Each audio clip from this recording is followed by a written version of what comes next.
Just second. ठीक है जी, तो हम बात कर रहे थे, ये बात कर रहे थे कि हमारे पास दो फोल्ड्स आते हैं, एक वेस्टिबुलर फोल्ड है और उसके नीचे क्या है, वोकल फोल्ड में। और आप जब टॉप व्यू से इनको देखोगे तो आपको ये फोल्ड, अच्छा इस एक और डायग्राम में ये देखो, इसमें और क्लियर नजर आ रहे हैं। ये बेसिकली दो, ये वाले दो जो हैं ये वोकल फोल्ड हैं और इन फोल्ड्स को बोलते हैं ट्रू वोकल कॉर्ड्स, इसके अंदर जो होते हैं। और ये दो फोल्ड्स जो हैं ये वाले, ये वेस्टिबुलर फोल्ड हैं, ये वोकल फोल्ड हैं।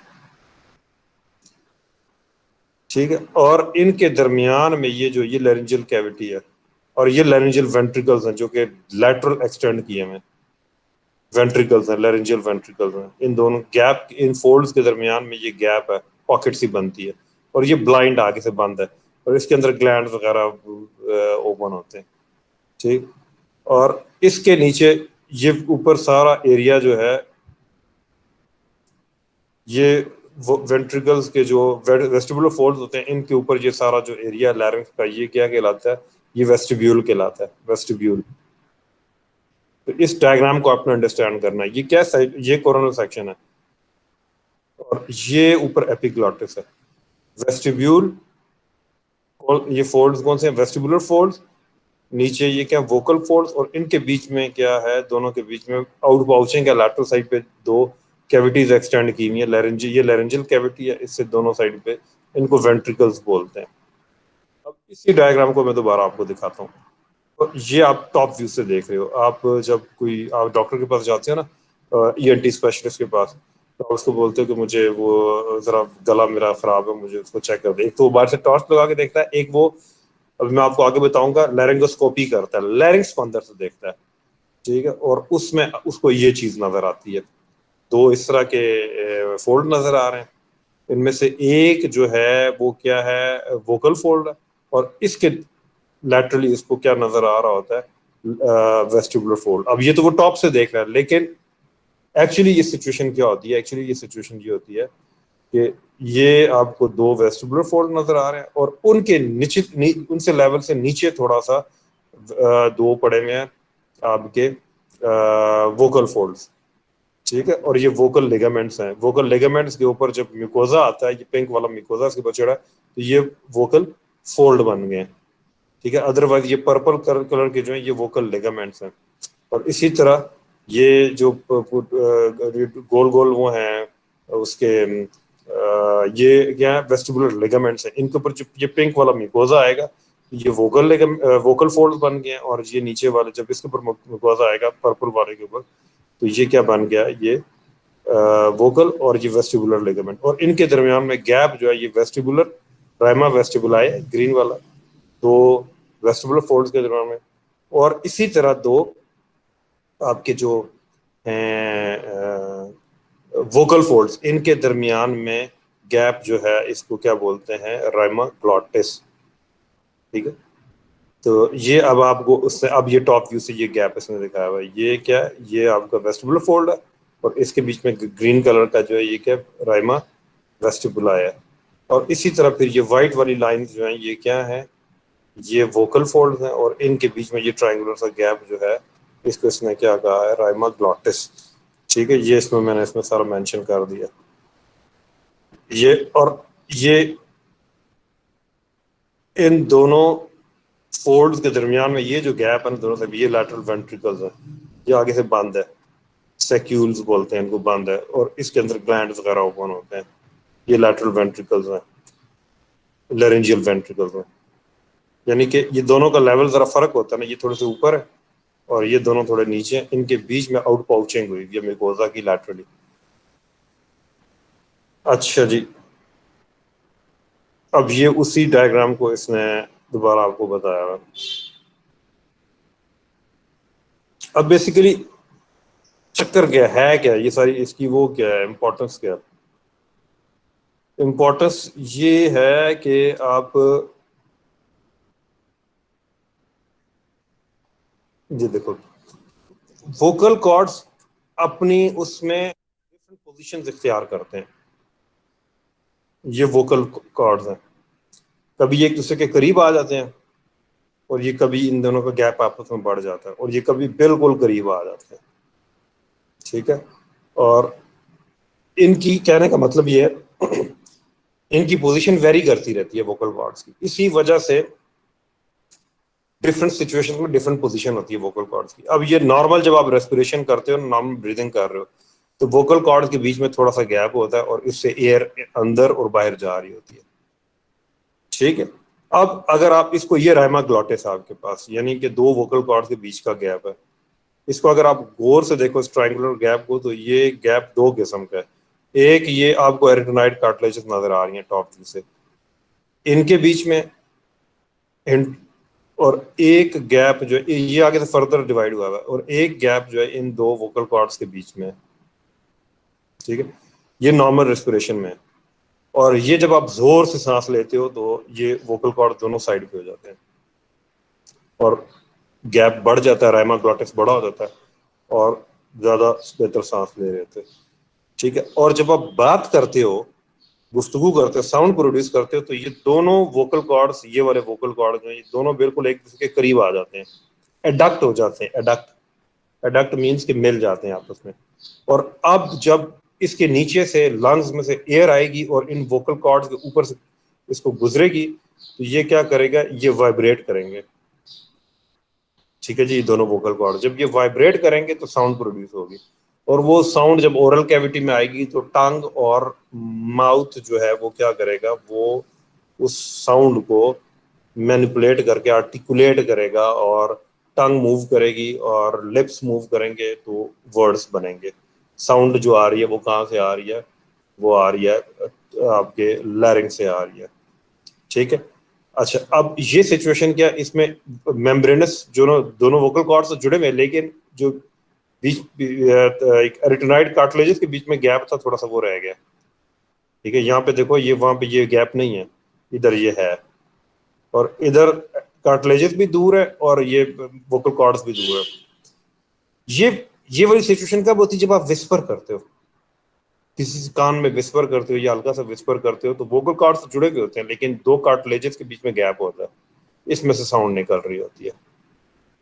ठीक है, क्योंकि आप साउंड तो बंद हो गई है, आप वो आप जो एयर निकल रही है बाहर ना, अब साउंड तो नहीं आ रही, वो एयर जो बाहर निकल रही है उसको आप किस में कन्वर्ट कर रहे हो, वर्ड्स में कन्वर्ट कर रहे हो, खाली एयर को।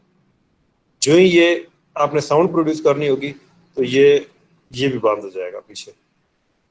ठीक है, ये भी बंद हो जाएगा और ये पोजीशन हो जाएगी फोनेशन वाली। ठीक है, तो इस डायग्राम को बड़े अच्छे तरीके से गौर करना है इसके ऊपर, इसमें व्हाट इज हैपनिंग, तो आपको डिफरेंट कंडीशंस में डिफरेंट जो है ना वो पता चल जाएगा, पोजीशन पता चल जाएगी वोकल कॉर्ड्स की।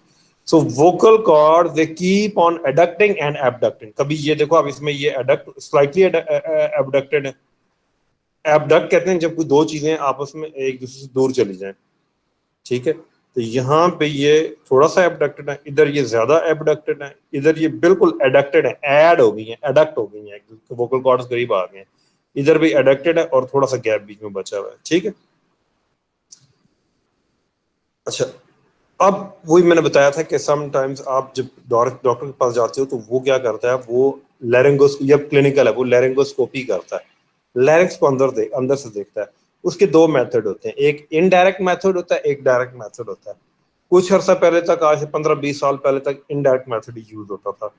इनडायरेक्ट मेथड क्या था कि पेशेंट को सामने बिठाते थे और जो डॉक्टर होता था वो ग्लव्स वगैरह पहन के उसकी टांग को थोड़ा सा पकड़ के बाहर खींचता था और डिप्रेस करता था, और हाथ में उसके एक मिरर होता था। ये देखो, ये आगे मिरर लगा हुआ है, शीशा लगा हुआ है वो गोल सा। ठीक है, और वो अंदर डाल के जब उसकी डायरेक्शन नीचे को करता था मिरर की, तो उसको लैरिंग्स नजर आता था अंदर, ये उसको वोकल कॉर्ड नजर आ रहे हैं। ठीक है, इसको बोलते हैं इनडायरेक्ट लैरिंगोस्कोपी। लैरिंगोस्कोपी की होती है लैरिंग्स को देखना।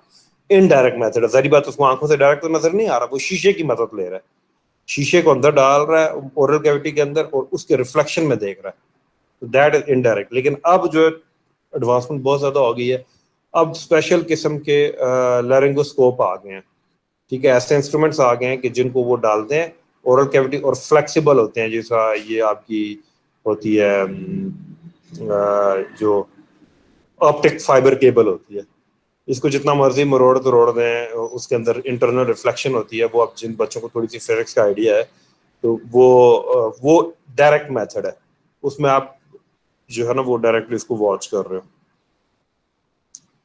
ठीक है, अच्छा जी।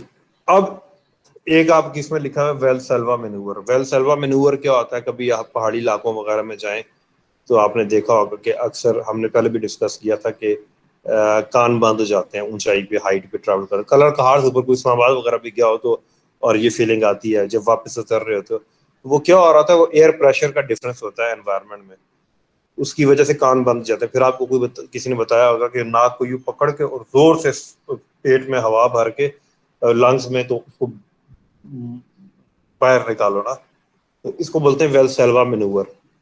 वेल सेल्वा मेनूवर, ठीक है। इसमें क्या कर रहा था, इसमें आपने वो भी बंद कर, जो राइमा ग्लॉटिस है वो भी बंद कर देते हो, दोनों अडेक्ट कर देते हो उनको, वोकल कॉर्ड्स को। और इसमें होता क्या एक्चुअली, इसमें होता ये है, ऊपर आपने वो एडक्ट कर दिया, वोकल कॉर्ड लैरिंक्स क्लोज कर दिया, नीचे एब्डोमेन के मसल्स को आप कॉन्ट्रैक्ट करते हो, बेसिकली एब्डोमेन के एंटीरियर एब्डोमेन वॉल के मसल को कॉन्ट्रैक्ट करते हो, उससे एब्डोमेन के अंदर प्रेशर बढ़ता है। एब्डोमेन का प्रेशर बढ़ता है तो ये डायफ्राम है बेसिकली, जो थॉरैक्स और एब्डोमेन, तो ये क्या करता है, ये रिलैक्स होता है, ये अपवर्ड पुश होता है, ये अपवर्ड पुश होता है। तो ये क्या करता है फर्दर, ये थोड़ा सा लंग्स को कंप्रेस करता है, और एज अ रिजल्ट आपकी जो है ना थोरेसिक प्रेशर बढ़ जाता है। और लैरिंक्स के, और इसमें क्या होता है कि बेसिकली जो फेरिंगो, और मुंह में भी आपने हवा भरी थी और होंठ भी आपने बंद किए हुए होते हैं, तो उसकी वजह से क्या होता है कि जिस्टेशन ट्यूब से हवा एंटर होती है, मिडिल ईयर कैविटी में चली जाती है, जहाँ पे नेगेटिव प्रेशर क्रिएट हुआ होता है।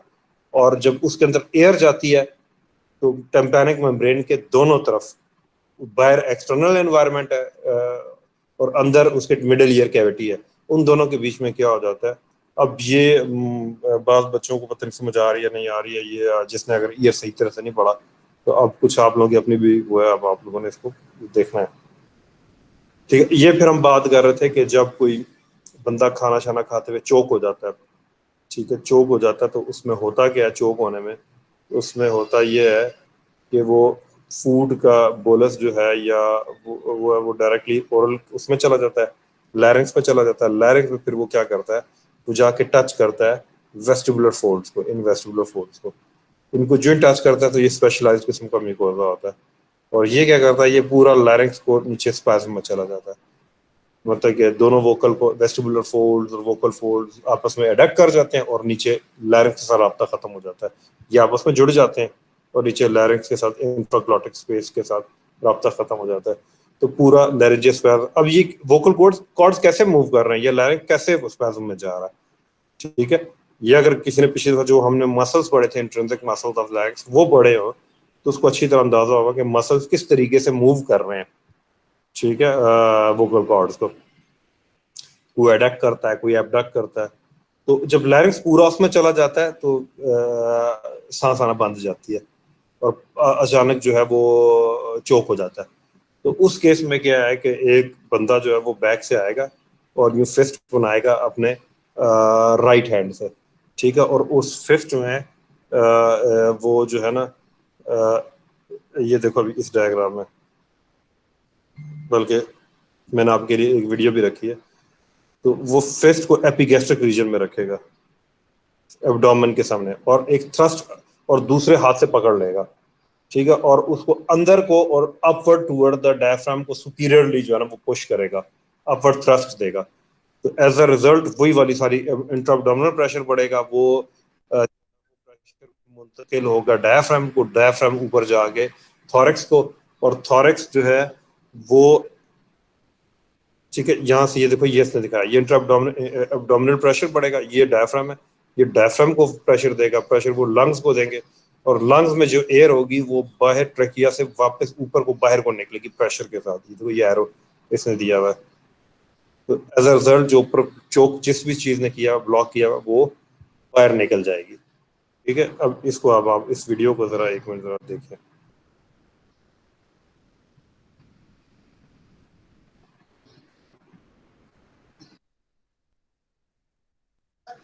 अब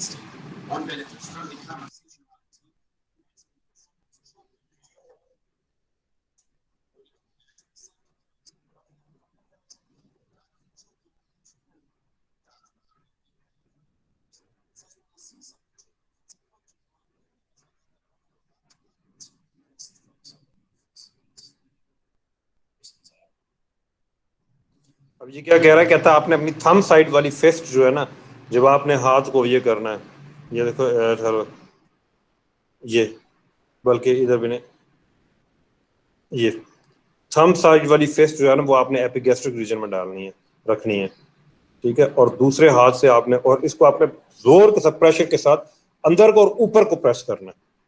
ठीक है, ताकि जो है ना वो अब्डोमेन का जो प्रेशर है स्टमक के ऊपर पड़े और अब्डोमेन के ऊपर पड़े, वहां से वो जो मैं जिस तरह मैंने आपको बताया डायफ्राम, डायफ्राम से लंग्स और लंग्स से वो उस चीज को प्रेशर के साथ बाहर निकालता है। ये दोबारा आप पूरी वीडियो देखो।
अच्छा, वो ये बता रहा है कि पूरी उसमें दुनिया में सालाना 5,000 लोगों की डेथ जाती है चोकिंग से। ठीक है, तो वो इसलिए बीइंग हेल्थ प्रोफेशनल आपको, या हेल्थ का किसी का ताल्लुक नहीं भी है तो आम बंदे को भी ये इस मेनूवर को बोलते हैं हेमलिक्स मेनूवर। हेमलिक्स मेनूवर ये आना चाहिए हर बंदे को, ताकि आपके इर्द गिर्द में कोई भी ऐसी सिचुएशन डेवलप हो तो at least you would be helpful, आप उनकी मदद कर सको और उसको, इट्स अ लाइफ सेविंग वो प्रोसेस है। ठीक है, और इसमें थोड़ी सी ये इसने इसका वो भी लिखा हुआ है, मेथड लिखा हुआ है यहाँ पे कि क्या आपने किस तरह करना है। ठीक है, जो मैंने आपको भी ये बताया, और उसने फिर मैकेनिज्म भी लिखा हुआ है कि ये करेगा क्या। ठीक है, तो इस डायग्राम को आपने, इस स्लाइड को अच्छे तरीके से आपने देख लेना। ठीक है, तो आपने दो मेनूवर सीखे हैं, एक आपने वेलसेल्वा मेनूवर सीखा है, एक आपने हेमलिक, ये देखो ऊपर नाम लिखा हुआ है, हेमलिक मेनूवर। मेनूवर बोलते हैं किसी भी आप हाथ से कोई एक्टिविटी करते हैं। अच्छा जी, अब ये थोरेसिक इनलेट है, ये भी सही जो कोरोनल सेक्शन है। ठीक है, थोरेसिक इनलेट, सॉरी ये थोरेसिक इनलेट है। इसके दोनों तरफ आपके, यहाँ पे मैं भी आपको दिखाता हूँ, पेरिफॉर्म फोर्सा होता है।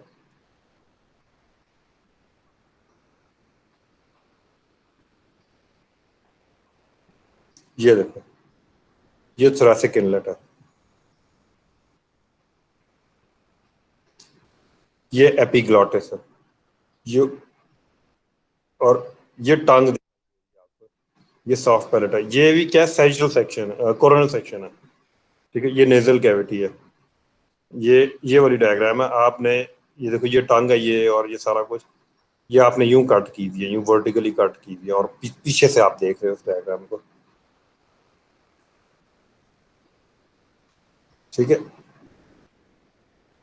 और इसके लेरेंजियल इनलेट के दोनों साइड पे ये आपको पेरिफॉर्म फोसा नजर आ रहा है, पेरिफॉर्म फोसा। इसमें भी मोस्ट ऑफ द टाइम्स जो है ना वो फिश बोन वगैरह या इस किस्म की कोई चीज़ जो है वो इसमें अटक जाती है। ठीक है, मछली खाते हुए आदमी की या कोई और फूड पार्टिकल है वो इसमें अटक जाता है पिरिफॉर्म रिसेस में।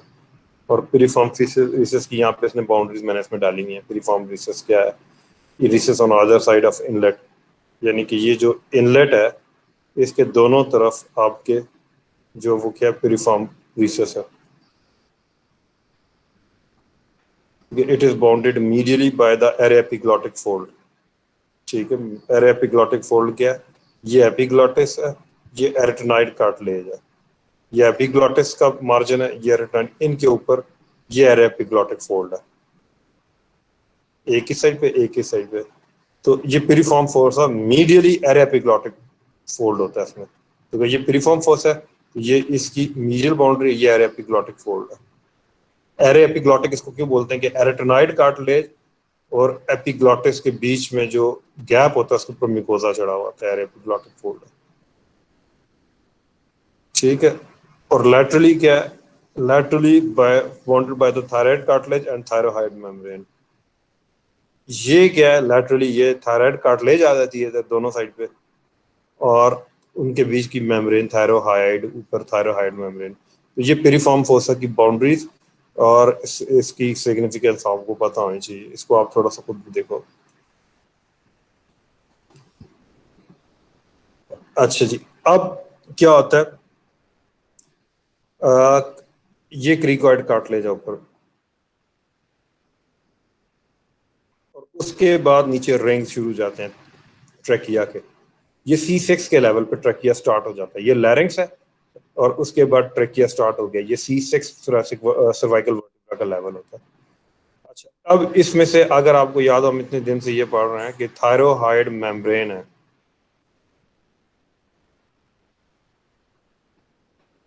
सॉरी क्रीकोथायराइड, ये cricothyroid membrane between cricoid cartilage and thyroid.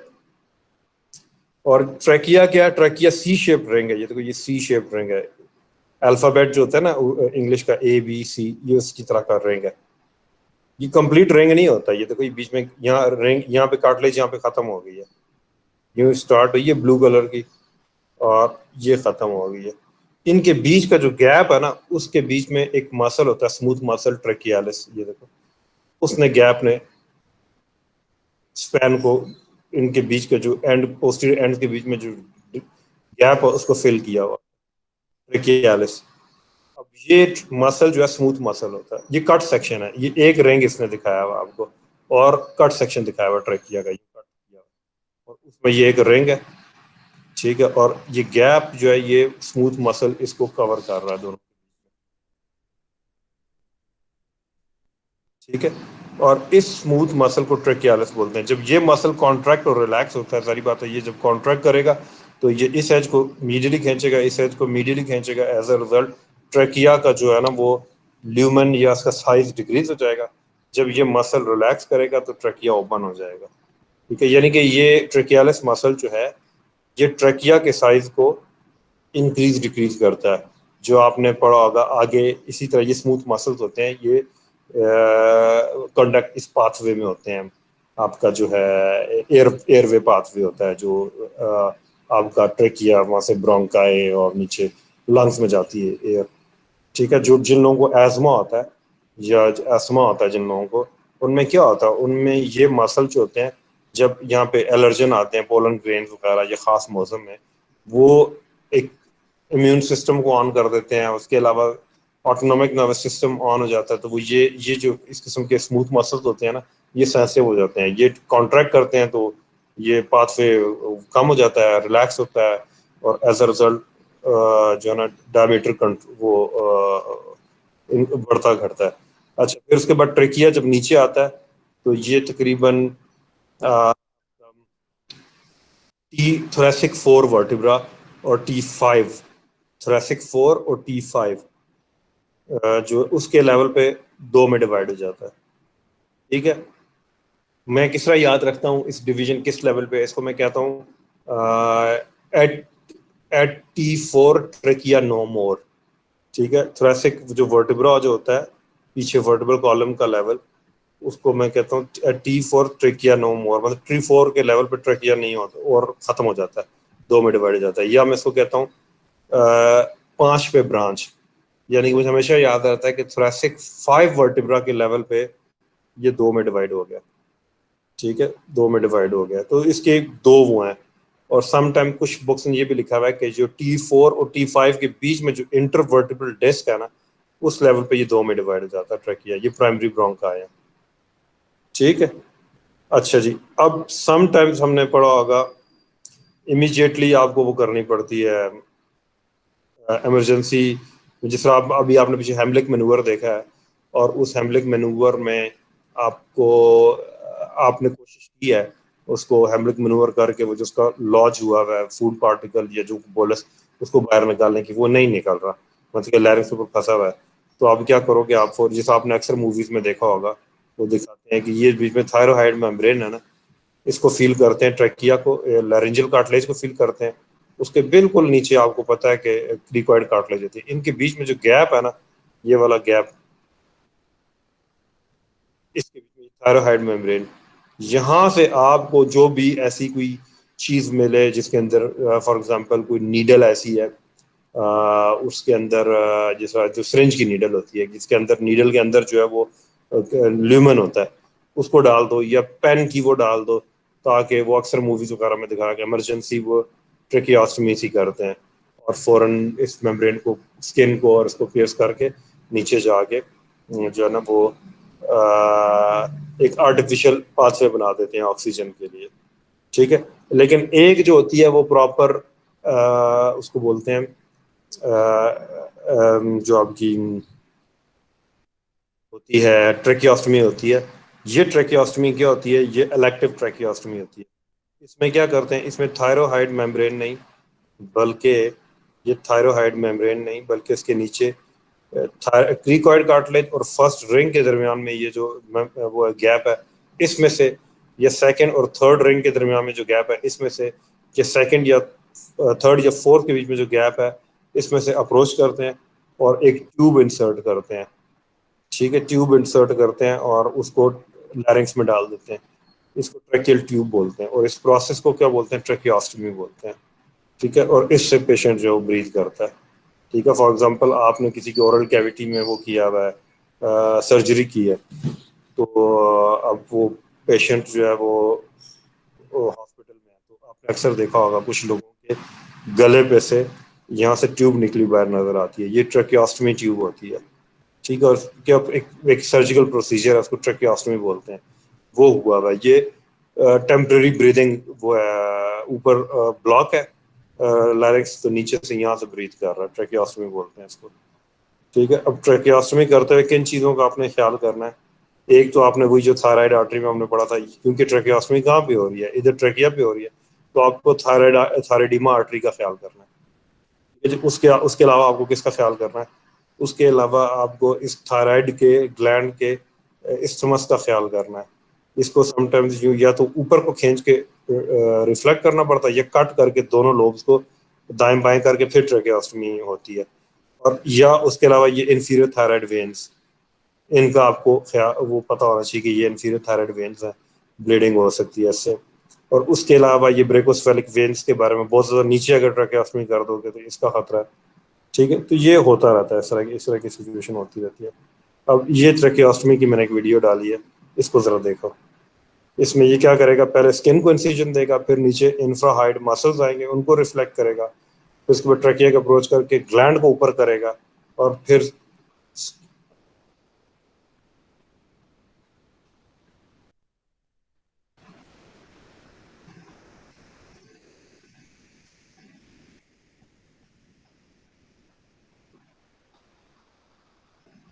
ये हॉरिजॉन्टल या वर्टिकल सर्जन की अपनी चॉइस होती है इंसिजन देने की। ये फैट हटा रहा है, पहले स्किन को उसने कट किया, ये फैट हटा रहा है। अब ये इंफ्राहाइड मसल्स आ गए हैं आपके सारे, अब इनको रिफ्लेक्ट करेगा, डायसेक्ट करेगा, या दोनों को साइड पे रिफ्लेक्ट कर देगा। ये थायराइड ग्लैंड का इस्टमस आ गया, इसको इसने कट कर दिया, दोनों को कट करके इस्टमस को रिफ्लेक्ट कर दिया दोबारा, देखो। और ये ट्रेकिया ट्रेकिया आ गया, ये ट्रेकियल गैप में, ये सेकंड या थर्ड या डिपेंडिंग अपॉन, ये ट्रेकियल ट्यूब इसने इंसर्ट कर दिया, ये ट्रेकियल लैरिंक्स कर, ये पीछे एसोफेगस है। ठीक है। अच्छा जी, फिर क्या होता है कि आपको वो लेरेंजियल वो करना होता है, अच्छा, इसको अंडरस्टैंड करने के लिए इससे पहले जरूरी है कि मैं आपको दोबारा रिवाइज कराऊं।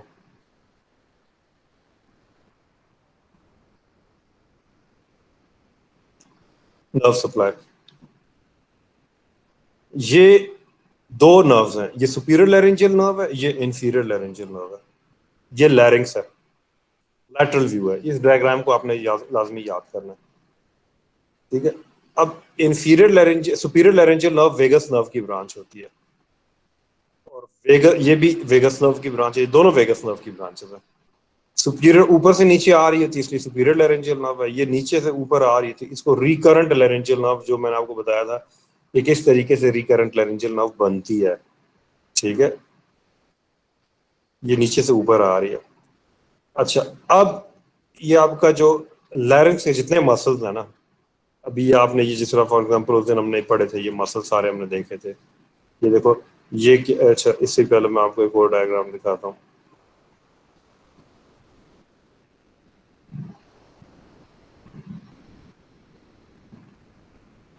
ये देखो, ये क्या क्रीकोथायराइड है, क्रीकॉइड कार्टिलेज से थायराइड कार्टिलेज तक के इंफीरियर बॉर्डर तक, और ये इन्फीरियस तक, ठीक है। ये क्रीकोथायराइड मसल है।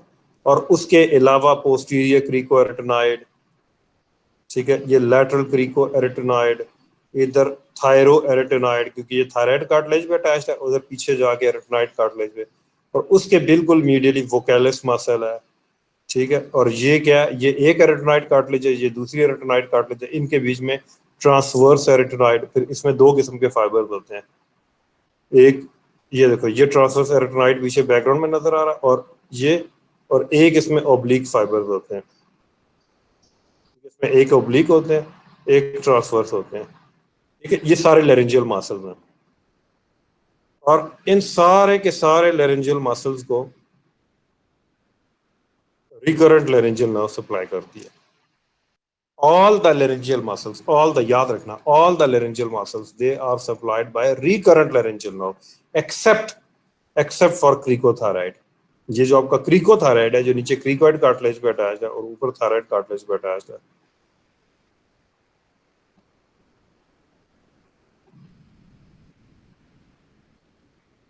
ये क्रिकोथायराइड, यानी कि क्रिकोइड कार्टिलेज पे अटैच है और ऊपर थायराइड पे अटैच है। इसके अलावा बाकी जितने मसल्स हैं लैरिंक्स के, they are all supplied by the recurrent laryngeal nerve. ये नीचे से जो ऊपर आ रही है, रिकरेंट लैरिंजियल नर्व नीचे से ऊपर आ रही है, ठीक है। अब ये ऊपर क्या नजर आ रहा है आपको, तो फिर ये क्रिकोथायराइड किससे सप्लाई होती है, क्रिकोथायराइड, ये सुपीरियर लैरिंजियल नर्व ऊपर से नीचे आ रही है, ये दो में डिवाइड हो जाती है। एक बड़ी ब्रांच होती है इंटरनल लैरिंजियल नर्व, और एक छोटी ब्रांच होती है एक्सटर्नल लैरिंजियल नर्व। इसको इंटरनल इसलिए बोलते हैं क्योंकि इसने क्या करना है, इस वाली नर्व ने, इसको इंटरनल इसलिए बोल रहे हैं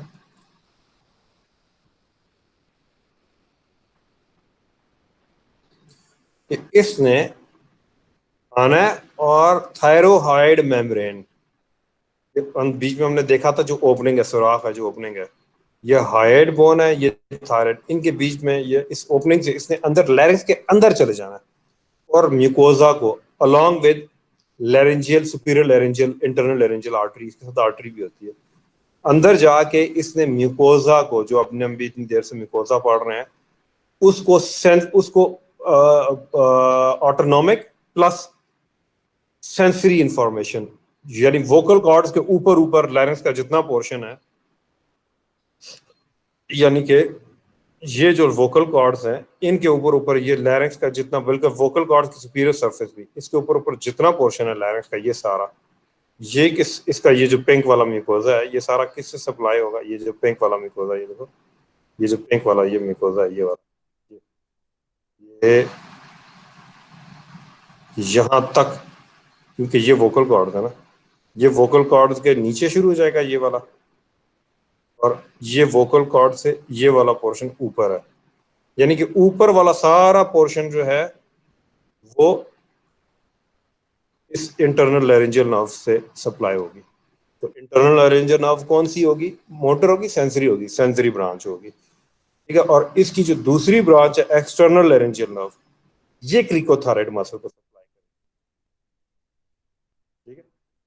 और उसके अलावा जो वोकल कॉर्ड से, इस वोकल कॉर्ड से, ये वोकल कॉर्ड से नीचे का जो म्यूकोजा है सारा, वो किससे सप्लाई होगा? Sensory mucosa. क्योंकि वो सारा किससे सप्लाई होगा? वो सारा रिकरेंट लेरेंजियल नर्व से सप्लाई होगा। यानी कि आपके लैरिंक्स की नर्व सप्लाई दो किस्म की हो गई है, एक है मोटर नर्व सप्लाई और एक है सेंसरी नर्व सप्लाई।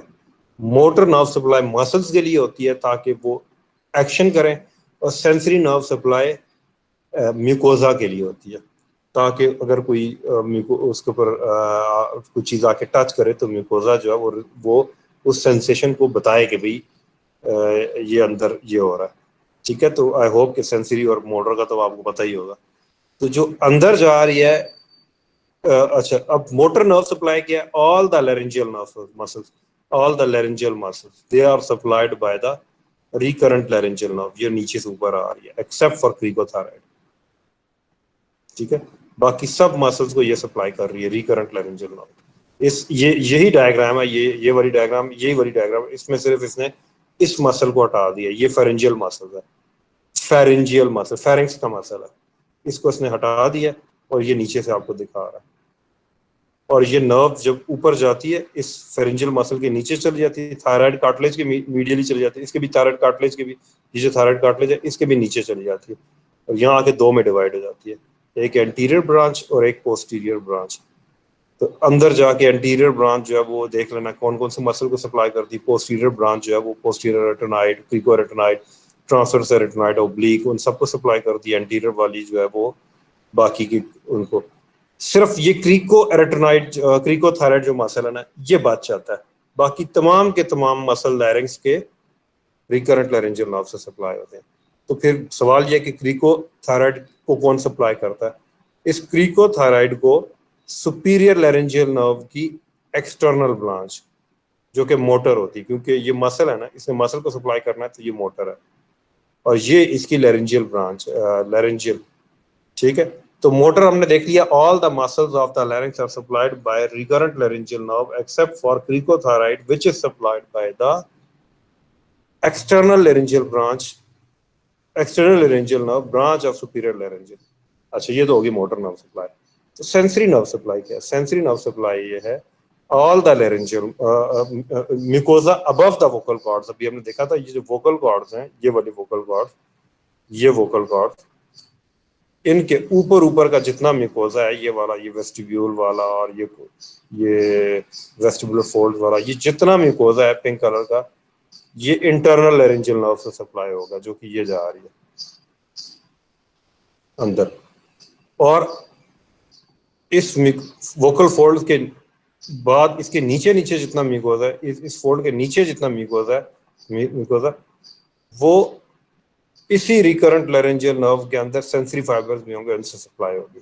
ठीक है, तो दोबारा in short, all the muscles of the larynx they are supplied by recurrent laryngeal nerve except for cricothyroid muscle which is supplied by the external laryngeal nerve branch of superior laryngeal nerve, or mucosa within the this larynx above the vocal cords. It is supplied by internal laryngeal nerve which is again internal branch of the superior laryngeal nerve। देखो ये superior laryngeal है, इसकी internal laryngeal pierce करके अंदर चली जाएगी, ये vocal cords के अंदर ऊपर जो म्यूकोसा है उसको, और जो वोकल कॉर्ड्स के नीचे का म्यूकोसा है वो इसी रिकरेंट लैरिंजियल नर्व से सप्लाई होगा। ठीक है, तो ये तो है, ये इसकी नर्व सप्लाई। अब इसी चीज को हम आखिर में देखते हैं।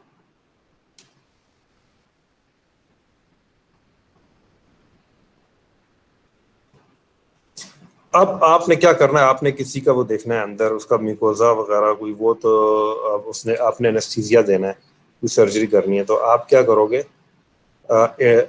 म्यूकोजा जो वो सेंसिटिव है, मैंने आपको बताया था, वेस्टिबुलर म्यूकोजा पे जब भी कोई चीज वो प्रोटेक्टिव है, उसके ऊपर कोई चीज आके लगेगी तो वो कफ रिफ्लेक्स, वो कॉन्ट्रैक्ट कर जाएगा। जब कॉन्ट्रैक्ट करेगा तो वो वोकल कॉर्ड्स को क्लोज कर देगा और पूरा लैरिंक्स को ब्लॉक कर देगा।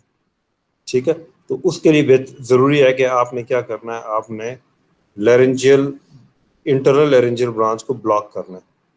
ठीक है, एनेस्थीसिया देना है। तो इसमें आपने सिरिंज में जो मेडिसिन है आपकी, वो आप पेशेंट को लिटा के उसको फील करोगे, थायराइड कार्टिलेज को, उसके ऊपर थायराइड मेम्ब्रेन है और उसके ऊपर हाइड बोन है। हाइड बोन का जो पीछे पोस्टीरियर हॉर्न है ना, ग्रेट कॉर्नू, उससे 1.5 सेंटीमीटर एंटीरियरली और वर्टिकली नीचे यहाँ पे इंटरनल वो ओपनिंग होती है थायराइड मेम्ब्रेन की, जिसमें से इंटरनल लैरिंजियल नर्व अंदर जा रही है।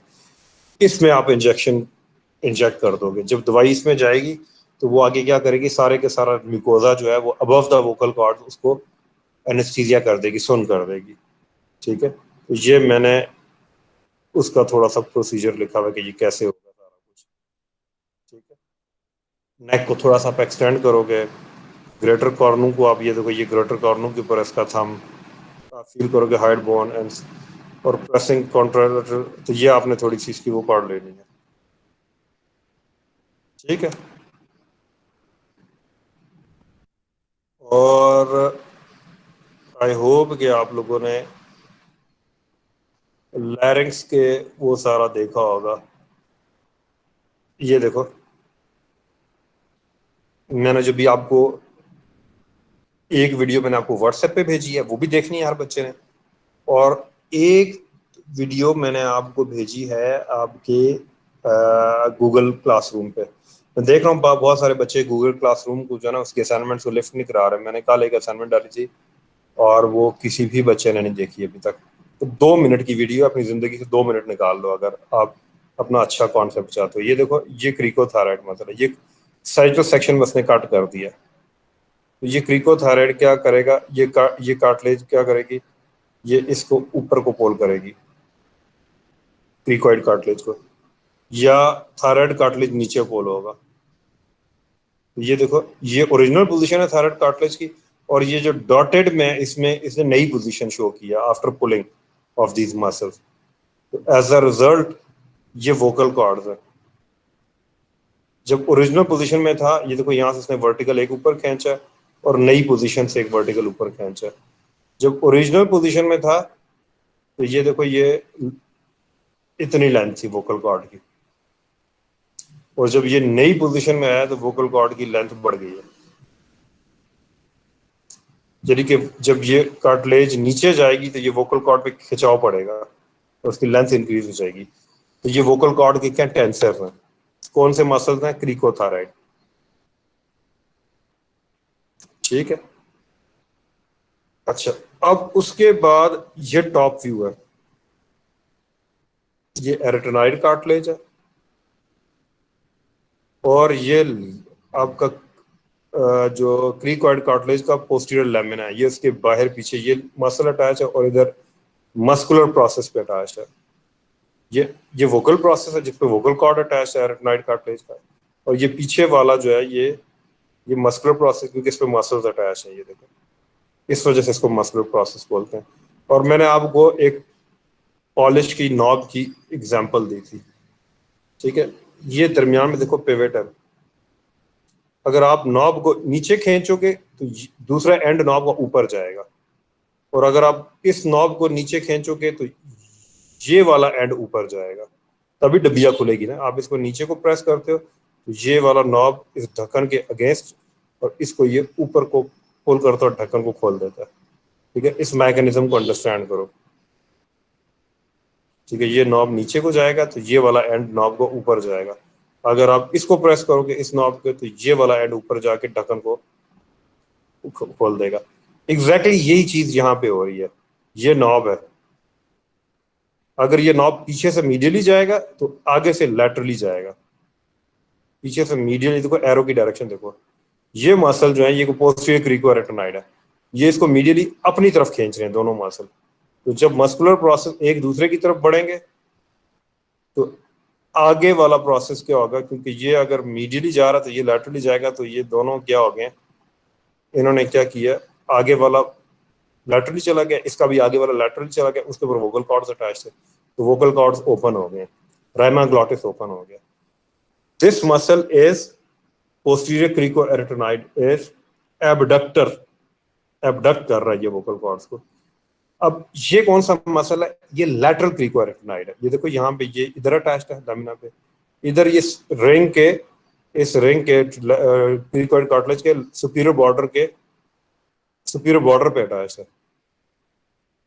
ठीक है, दोनों की पोजीशन में फर्क देखो, एक यहाँ पीछे अटैच है और एक इधर अटैच है।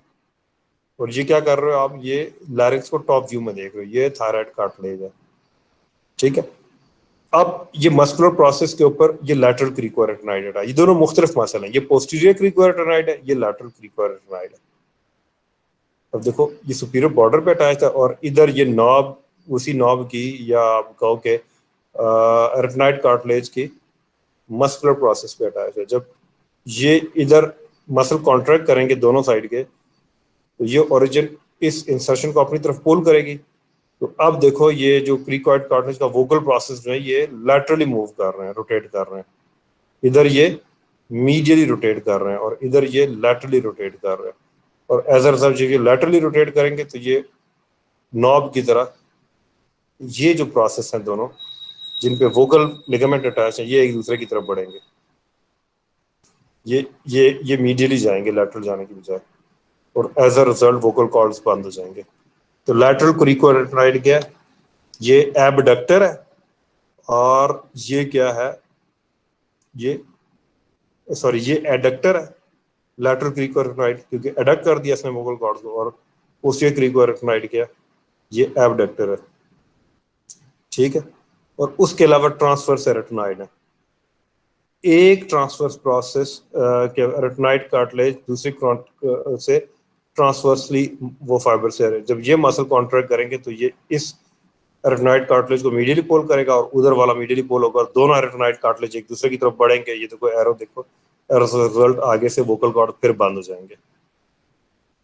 अब यहाँ पे ये इस मस्कुलर प्रोसेस को नहीं पोल कर रहा, बल्कि पूरे कार्टिलेज को अपनी तरफ पोल कर रहा है। अच्छा, अब ये वो मसल है विच इज कॉल्ड, ये देखो ये वाला मसल, इसको बोलते हैं थायरोएरेटिनॉइड। क्यों, क्योंकि ये मसल एंटीरियरली थायराइड कार्टिलेज पे अटैच है ये, और पोस्टीरियरली रेटिनॉइड कार्टिलेज पे अटैच है। तो ये मसल इसको आगे पोल करेगा और इस कार्टिलेज को पीछे पोल करेगा। देखो इन पोल एरोस की डायरेक्शन, इनकी कोर के अंदर ये क्या है, ये जो मीडियली है, ये क्या है, ये वोकल लिगामेंट्स है। वोकल लिगामेंट्स के ऊपर स्ट्रेच कम होगा, रिलैक्स करेंगे, वो एक जगह जमा हो जाएंगे। ठीक है, रिलैक्स हो जाएंगे। ठीक है, ये देखो ना, ये मसल है, ये कॉन्ट्रैक्टाइल है, इनकी वो क्या है अपना क्या कहते हैं, क्वालिटी क्या है, ये कॉन्ट्रैक्ट करते हैं, कॉन्ट्रैक्टाइल टिश्यू है ना। तो जब ये कॉन्ट्रैक्ट करेगा, ये एक अलग मसल है और ये वाला अलग मसल आपको नजर आ रहा है। अब यहाँ पे इस डायग्राम में आपको, इस स्ट्रक्चर में आपको तीन तीन स्ट्रक्चर नजर आ रहे हैं। ये वोकल लिगामेंट्स नजर आ रहे हैं, ये वोकल कॉर्ड्स नजर आ रहे हैं ग्रे कलर के। इसको बड़े गौर से देख के अप्रिशिएट करना पड़ेगा, हल्की हल्की लाइंस है। और उनके लैटरली आपको दोनों साइड पे ये वोकैलिस मसल है, और वोकैलिस के लैटरल जो है ना, वो एक और किस्म का मसल है विच इज कॉल्ड थायरोएरेटिनॉइड। ठीक है, ये दो दो ये चार एरो है ना, ये दो एरोज वोकैलिस की हैं, और ये दो एरोज जो हैं ये थायरोएरेटिनॉइड की हैं। दोनों मुख्तलिफ मसल हैं, और इनके मीडियली क्या है आपके पास, क्या चीज पड़ी हुई है, ये आपके पास वोकल लिगामेंट्स पड़े हुए हैं। जब ये मसल कॉन्ट्रैक्ट करेंगे, ये पुल करेंगे, ये थायराइड कार्टिलेज, रेटिनॉइड कार्टिलेज आगे खींचेगी और ये पीछे खींचेगी, तो इसके ऊपर टेंशन कम हो जाएगी, लिगामेंट के ऊपर, वोकल लिगामेंट के ऊपर।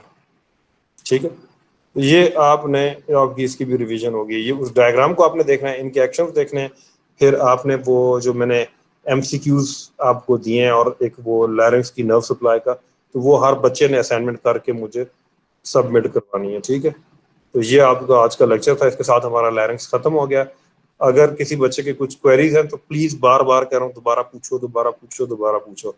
ठीक है, क्योंकि यहाँ पे हमारा काम जो है, आपको आपके कॉन्सेप्ट्स को दूर करना है, पढ़ना आपने खुद है। ठीक है, अब जितना हम समझा सकते हैं, वो जितनी कोशिश कर सकते हैं वो तो हम कर रहे हैं। ठीक है, अगर कोई बच्चा अगर किताब ही नहीं खोलेगा, पढ़ने की कोशिश नहीं करेगा, then we can not help. हम ऐसे बच्चे की हम कोई मदद नहीं कर सकते। ठीक है, ये भी नहीं तो आप देख लो अभी सिचुएशन। ठीक है, बीइंग अ गुड सिटीजन हमारी रिस्पॉन्सिबिलिटीज है कुछ, अदरवाइज देख लो अभी पूरी दुनिया में हमारा मजाक बना हुआ है कि हमारे 800 में से 250 पायलट जो है उनके पास लाइसेंस ही जाली है।